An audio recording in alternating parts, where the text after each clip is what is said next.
Dans les vidéos précédentes, nous avons parlé de la mise en mouvement du management, de la mise en mouvement des collaborateurs, de la prise de décision pour lancer une transformation profonde avec Holacracy. Nous avons parlé de l'encodage. Bref, nous avons parlé de beaucoup d'étapes en aval. Mais nous n'avons pas encore parlé, ce qu'on va faire aujourd'hui, de comment ça se passe pour amorcer une transformation profonde avec Holacracy comme moteur auprès du dirigeant et plus précisément auprès de la personne source. Donc le tout début. Ça commence toujours, en ce qui me concerne, par un coup de fil. Un dirigeant, pour des raisons X, Y ou Z qui n'importent pas dans la discussion, me contacte et nous avons une première séance de discussion, une première conversation. Et là, la première chose, pour moi la plus importante, essentielle, il y en a deux, mais je vais commencer par la première, c'est de vérifier à qui je parle. Et donc, vérifier à qui je parle, donc souvent c'est le directeur général ou le CEO, le président, enfin peu importe, mais ça ne me suffit pas. Je veux vérifier que cette personne-là était également la personne source. Alors, pour la notion de personne source, j'ai fait une autre vidéo et des tribunes sur le sujet, donc je vous renvoie à ça. C'est vraiment important, je vais vous donner un exemple très concret. Il n'y a pas si longtemps, il y a peut-être 2 mois, un directeur général me consulte pour que je l'aide à transformer le management. Donc il y a une transformation managériale en profondeur qu'il souhaitait lancer. C'est une transformation profonde, évidemment. Mais je sens qu'il y a quelque chose qui cloche. Et dans mon processus de qualification, je lui demande si elle est la personne source. Et elle me répond que non. Donc elle me dit non, c'est pas moi la personne source. Donc je lui dis bon, c'est votre président. Et puis elle regarde le président, elle me dit comment je saurais si le président est la personne source? C'est simple. Si c'est la personne source, s'il est la personne source, s'il incarne la personne source, alors il va avoir des visions. Il va être le gardien des valeurs, mais il va avoir des visions. Vision, à chaque fois une vision sur le prochain pas. Elle me répond non. Et là, j'ai bien fait de ne pas aller plus loin sur la transformation à ce stade, parce que là, on avait un défaut de source. Lancer une transformation sans pouvoir s'appuyer sur la personne source, c'est un non-sens complet. Donc, je lance un petit travail de détective et je lui demande racontez-moi l'histoire de l'entreprise. Et là, il s'avère qu'en fait, cette entreprise donc, avait été rachetée par le président au fondateur, à son fondateur, il y a quelques années, 5-6 ans, et que la personne source, c'était le fondateur. Mais le fondateur n'est plus là. Il est en dehors de l'entreprise et il n'y a pas eu de transmission de la source du fondateur au président. Il y a un manque, il y a un grand trou dans la raquette et l'entreprise, j'ai renvoyé comme une question, une hypothèse au directeur général avec qui j'étais, en lui disant mais votre entreprise n'est-elle pas malade? Et elle me répond si. Et donc je lui explique qu'avant de pouvoir lancer quelque transformation que ce soit, il faut commencer par le commencement. Et le commencement, c'est de rétablir une personne source dans l'entreprise. Bref, je ne vais pas plus loin, mais vous voyez bien que c'est important de démarrer par ça, parce qu'on ne peut pas lancer une transformation si on ne peut pas s'appuyer sur la personne source. Et donc, en l'occurrence, le truc a été rétabli assez rapidement, parce que finalement, c'est jamais compliqué. Enfin, dans mon expérience, c'est encore limité, ça fait que 3-4 ans que je travaille avec le concept de source, mais c'est jamais très compliqué à partir du moment où on conscientise de récupérer une transmission de la personne source. Pour finir sur l'histoire, ce sujet-là a été traité assez rapidement, une petite stratégie, et puis du coup, le nouveau président est devenu la source, et comme par enchantement, les choses se sont remises en place. Et c'était intéressant parce que les difficultés observées par le directeur général avec qui je parlais concernant le management, il y a eu un changement, il y a eu une réharmonisation. Le comité de direction a été très très différent suite à cette transmission de source. Comme quoi il y a des choses qui se passent dans l'invisible pour ceux qui en doutent encore et qui sont largement visibles en réalité. Tout ça pour revenir, et ça c'est une illustration de l'importance de ce sujet-là, pour revenir, lorsque j'amorce une transformation profonde avec un dirigeant qui me sollicite, je vérifie que ce dirigeant est la source. Et si ce n'est pas le cas, je travaille avec lui pour savoir qui est la personne source, dans l'espoir, enfin en lui disant, mais à un moment, lui expliquant. Donc c'est de la pédagogie parce que les dirigeants en général ne connaissent pas forcément les principes sources, même si intuitivement ils comprennent dès que j'explique. Et du coup, pour accéder à la personne source. Voilà, donc ce travail sur la personne source est essentiel au départ parce qu'on veut avoir affaire à la personne source pour démarrer un programme de transformation. Ça c'est 1. 2, on veut qu'il y ait une vraie raison pour lancer cette transformation, ce que nous on appelle dans le jargon une vraie raison profonde du changement. Une raison tripale du changement. Alors je ne vais pas développer ce que la vraie raison, la raison profonde du changement ou la raison d'être tripale du changement, qui est différente de la raison d'être de l'entreprise, bien sûr. Parce que j'en ai parlé dans d'autres vidéos et dans d'autres tribunes qui seront en commentaire de cette vidéo. La première étape, c'est effectivement d'identifier que j'ai bien affaire, qu'on a bien affaire à la personne source. Et deuxièmement, d'interroger, de permettre à la personne source, sous mon questionnement, sous votre questionnement, de pouvoir aller contacter, non pas une raison du changement très mentale, mais une raison d'être du changement profonde et tripale pour qu'on aille chercher l'énergie. Et là, les deux énergies, ça sent parce qu'on a l'énergie de la personne source plus l'énergie de la raison d'être tripale. Et là, on est bien gréé pour commencer le travail. C'est vraiment la toute première étape. La seconde étape, avant de l'accompagner dans le cadre d'un coaching dirigeant, vraiment de lui donner les bases. Parce que transformation, c'est un mot hyper abstrait et que derrière le mot transformation, nous on y met tout un contenu. On parle du management constitutionnel, il y a un gros contenu derrière. On parle de disruption de pouvoir, on parle de faire circuler l'énergie, on parle de rendre visible le code ADN de l'entreprise pour que l'entreprise puisse s'adapter aussi vite que le changement, etc. etc. Donc il y a des principes, il y a des enjeux, il y a un modèle, il y a des outils, il y a un cadre. Il y a une carte aussi territoire. Bref, il y a un certain nombre de choses. Je ne pourrais pas personnellement donner un coaching, j'ai essayé, je ne pourrais pas coacher un dirigeant si au départ on ne se met pas d'accord. Voilà le cadre dans lequel nous on opère les transformations.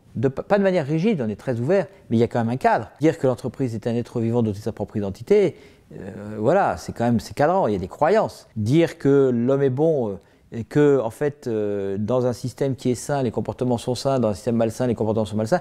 Donc il y a une série de croyances, et il y a un cadre et une carte aussi territoire qui valent le coup, qui nécessitent même d'être portés à la connaissance de ce dirigeant, pour qu'il vérifie d'ailleurs si ce cadre-là, ce modèle-là, qui est très ouvert, bien sûr, et personnalisable, est-ce que ce cadre-là lui convient en termes de transformation ? Ou est-ce que ça vient heurter certaines croyances, etc., etc. Donc, la deuxième étape, que ce dirigeant puisse se former à ce cadre, découvrir ce cadre. Bon, là, nous, c'est assez facile parce qu'on a fait un module pour ça qui s'appelle le parcours 360. Il y a une trentaine de vidéos et puis il y a 3 sessions de 3 heures. Et au bout des 3 sessions de 3 heures, on n'a pas tout vu dans le détail, mais globalement, le modèle est clair. Transformation, le management constitutionnel, holacratie, les 3 dimensions, l'individu, le collectif et l'entreprise, le niveau visible, le niveau invisible, les croyances inconscientes, etc., etc., etc. Et surtout la disruption du pouvoir, ce qui est central. Et donc, une fois que le dirigeant a compris et intégré, s'est approprié ce cadre, eh bien, en général, il confirme, parce qu'il n'y a pas trop de hasard. Si la personne m'a contacté, c'est déjà, il était attiré par cette énergie-là. Donc, il confirme. Et du coup, moi, j'ai les bases pour pouvoir l'accompagner. J'ai appris de ses erreurs. J'ai fait parfois l'erreur d'accompagner des dirigeants qui voulaient uniquement un accompagnement, un coaching de dirigeants. Et j'ai essayé ça, mais c'est des sessions d'1 heure. Et c'est difficile pour eux de capter tout ce que j'ai pu capturer dans la formation. On voit bien que l'outil formation a une réelle valeur ajoutée dans ces cadres-là. Du coup, étape 1, je voulais te parler, personne source, raison d'être du changement, profonde. Étape 2, il s'initie. Et étape 3, on passe à un coaching de dirigeant.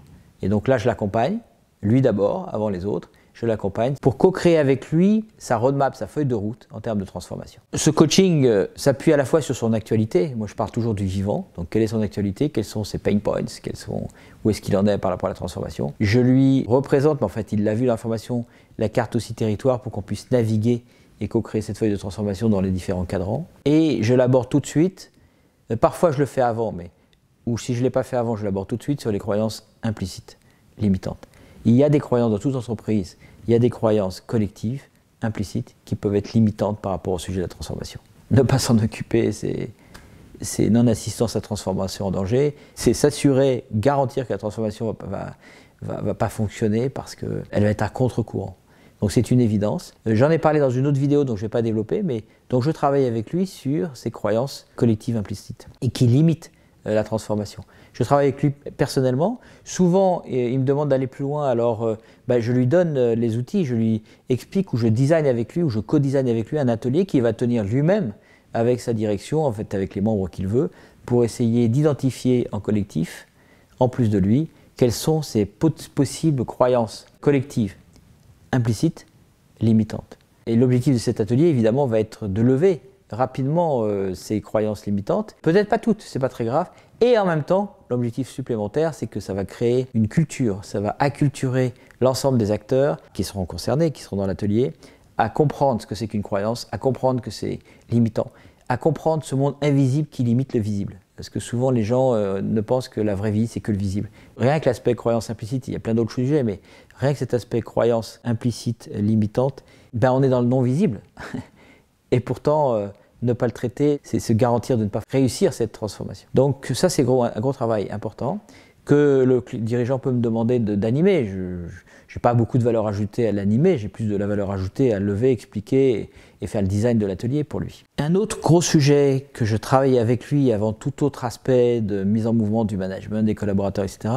Un autre gros sujet, c'est ce que j'appelle la stratégie associée constitutionnelle. Et là, ça part, je pense en avoir parlé, j'en ai parlé dans des vidéos, notamment dans les vidéos, je crois, dans la série d'encodage, enfin peu importe, je vais en reparler un petit peu là. C'est-à-dire qu'on parte sur des bonnes bases. En général, les transformations qui sont désirées par ce type de dirigeant, c'est d'aller vers une réinvention, à la fois de la forme et l'exercice du pouvoir, donc une réinvention du management, une redéfinition.